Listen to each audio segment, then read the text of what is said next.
The Head, A Tale of the Night Floaters, Part 2.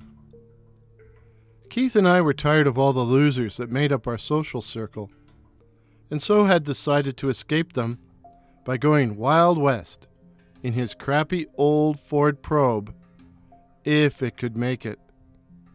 Like that guy in the Doors said, the West is the best. In any event, it had to be an improvement over Jokeville. It had to be an improvement over the same old. But I shouldn't have dissed the Probe.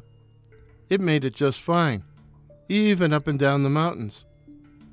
We had pulled into an observation area outside Banff, where there was a spectacular view of the local peaks. But when we got back to the Probe, there was a strange dude standing there, staring at the back of the car, like he was trying to memorize our license plate or something. I really wasn't in the mood to meet strangers, as I wasn't exactly looking my best. No makeup, but full service, eh? Keith asked the guy, "Can I help you?" He was a big, sullen-looking dude with thinning hair and wire-rimmed glasses, dressed, actually, kind of like a bum. There was something familiar about him, too, but I couldn't remember where I might have seen him. The dude began stammering, my car broke down. You guys wouldn't be heading into Banff, would you? If so, could I get a ride?" I looked at Keith, and he looked right back. Was this a scam?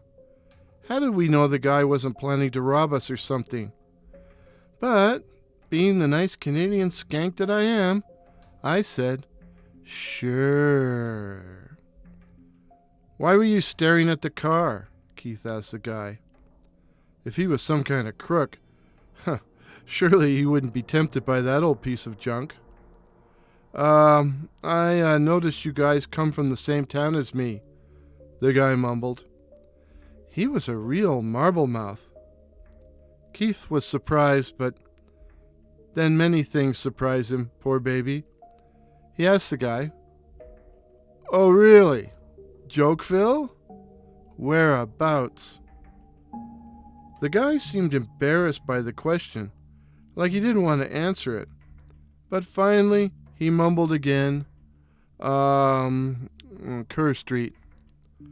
"Ah, a Kerr Street boy.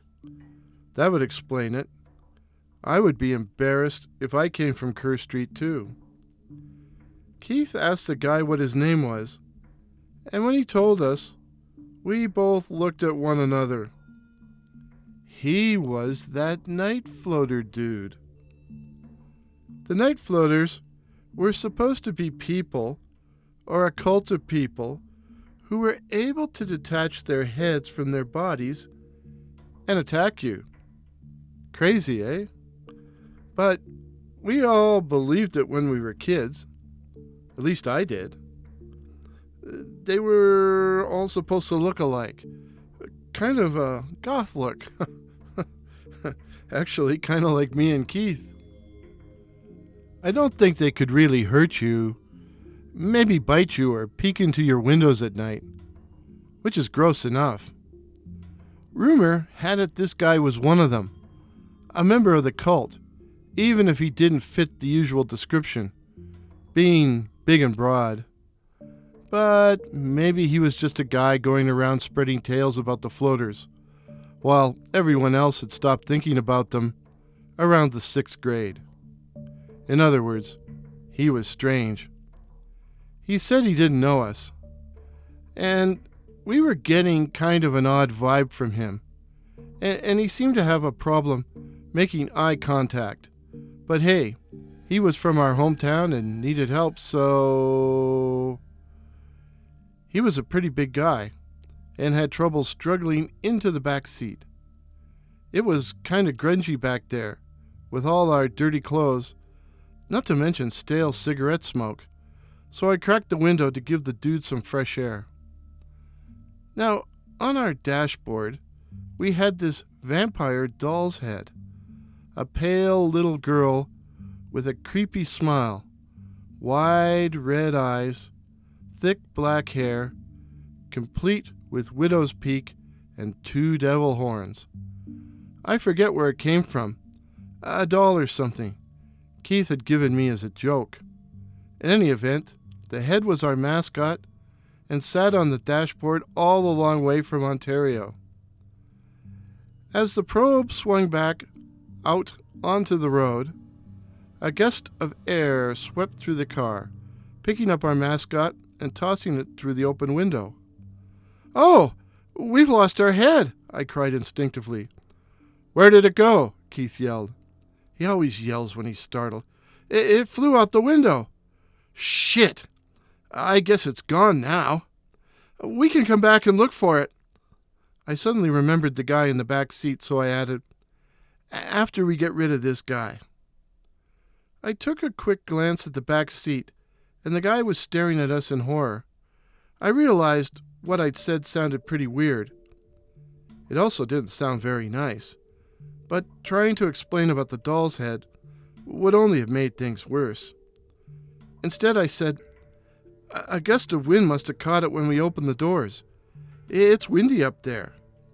"That pisses me off," Keith said. "We had it for a long time. It was our fetish." Fetish?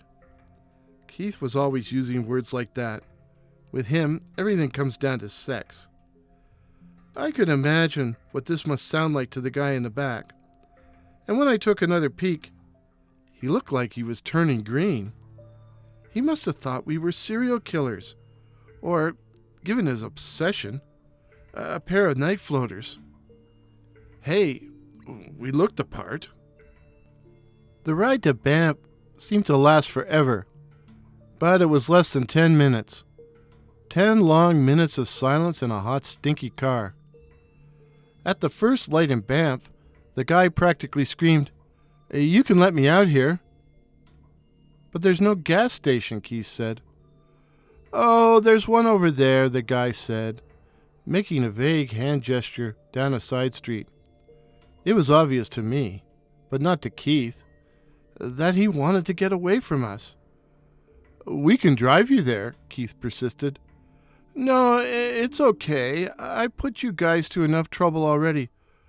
"Oh, it's no trouble. Besides, I insist. Keith, if he wants out, let him out," I barked in exasperation. That pissed Keith off, so abruptly he pulled over to the sidewalk, and the guy was out of the car before the wheels finished turning, muttering a muted, "Thanks," on his way through the door. He hit the pavement running and walked briskly down the side street, trying to put as much distance between him and us as possible. I was glad to see the end of him, too. I also needed a smoke. I had refrained while he was in the car, so I reached into the side pocket of the passenger door for my Avante cigarettes and found the little vampire devil doll head. "Huh, look what's come back to haunt us," I said triumphantly. "Oh, good," Keith flashed me a toothy smile. "I figured she'd buggered off to Transylvania." I returned our fetish to its resting place on the dashboard, and there it sits, slowly decomposing to this very day. I don't know if our guest ever found a gas station, and I don't care. I don't know what he was so scared of. Did he think we were going to kill him or something? That we were really night floaters? We ended up at a Shell station, 'cause I was out of smokes, and I thought I saw him spying on us from a phone booth. We'd heard that guy was strange. He is. In the end, we decided to put as much distance between him and us as possible, trusting on our fetish to protect us. So, strange, joke-filled guy, in future, let's just not meet.